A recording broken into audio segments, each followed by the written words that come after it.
Let's be real for a second. Do you ever feel like you're just stuck? Grinding away, trading your time for money, but not really moving forward? Like you're constantly working in your business instead of on it? Well, today we're going to unpack the playbook that breaks you out of that cycle. We're going to shift you from just being a worker to becoming a true leader. Okay, let's get into it. Everything, and I mean everything, starts with a mindset shift.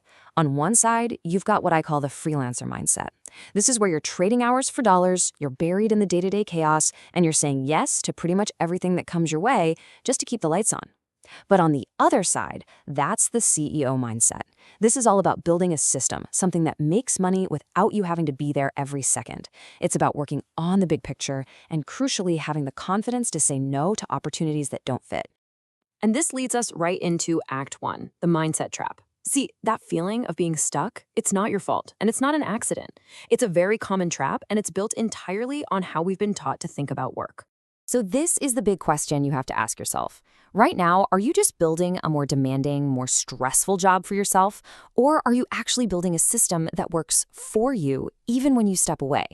Your answer to that question will literally change everything about your career path. So how do we escape the trap? Well, that leads us perfectly into Act 2, the leadership pivot. This is the turning point. This is the critical shift in your thinking that lets you break free and really start to scale up. And it all begins with this idea right here.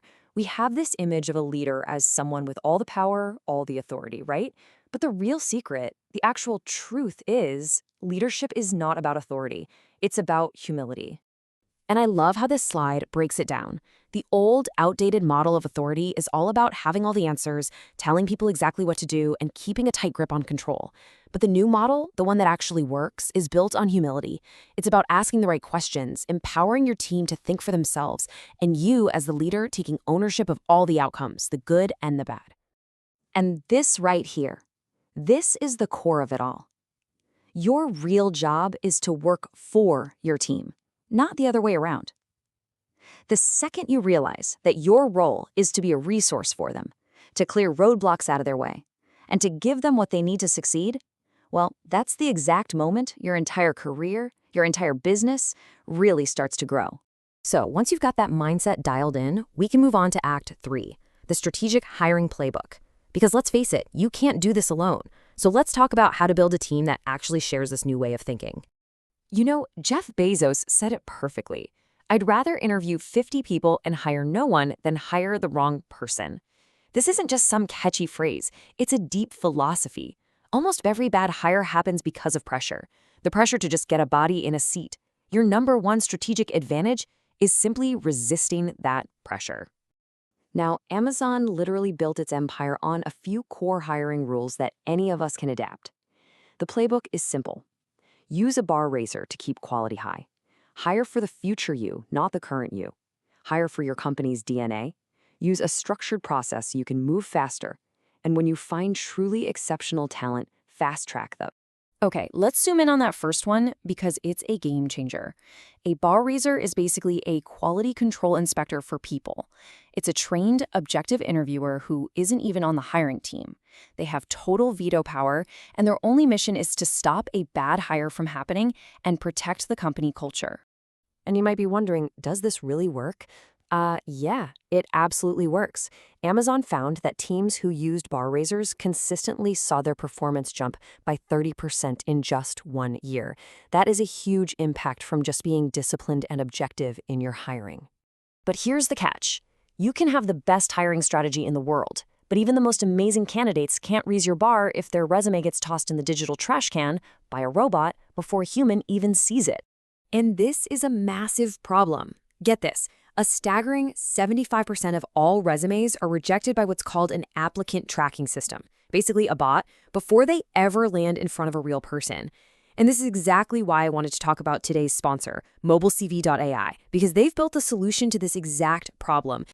So MobileCV.ai is this super smart AI tool that can take any document you have and turn it into a professional ATS-optimized CV in about 60 seconds flat.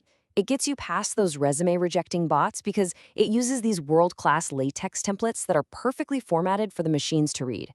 Best part is, you can start with 3 free credits, no credit card needed, and build a CV that actually gets you in the door. Okay, so you've shifted your mindset, you're hiring the right people. Now for the final piece of the puzzle. Act 4, building unstoppable momentum. This is all about making these changes stick for long-term compounding success. The key concept here is something from Jim Collins's legendary book, Good to Great. It's called the flywheel effect. The idea is simple. Huge results don't come from one big, heroic push. They come from the slow, relentless accumulation of small, consistent actions that, over time, build unstoppable momentum. Think of a giant, heavy merry-go-round. The first push is incredibly hard, but each push after that gets easier and easier until it's spinning on its own. So the most important thing to remember is that greatness isn't some magical breakthrough moment. It's not about finding that one silver bullet. It's just about consistency. It's about showing up every single day and making one more push on that heavy flywheel, inch by inch, until its own momentum starts working for you. And you can put this to work right now. First, define the handful of core actions that actually spin your flywheel. What are the 2 or 3 things that really drive progress? Second, commit to tiny, daily wins on just those things. Third, track your momentum so you can actually see the progress you're making. And finally, number 4, you have to trust the process. Most people give up right before the momentum really kicks in. Don't be one of them. And that really brings us to the end here. The journey from worker to leader isn't some big single event. It's a process of building momentum, one push at a time. So the question I want to leave you with is this. What one action, no matter how small it seems, are you going to take today to start turning your own flywheel?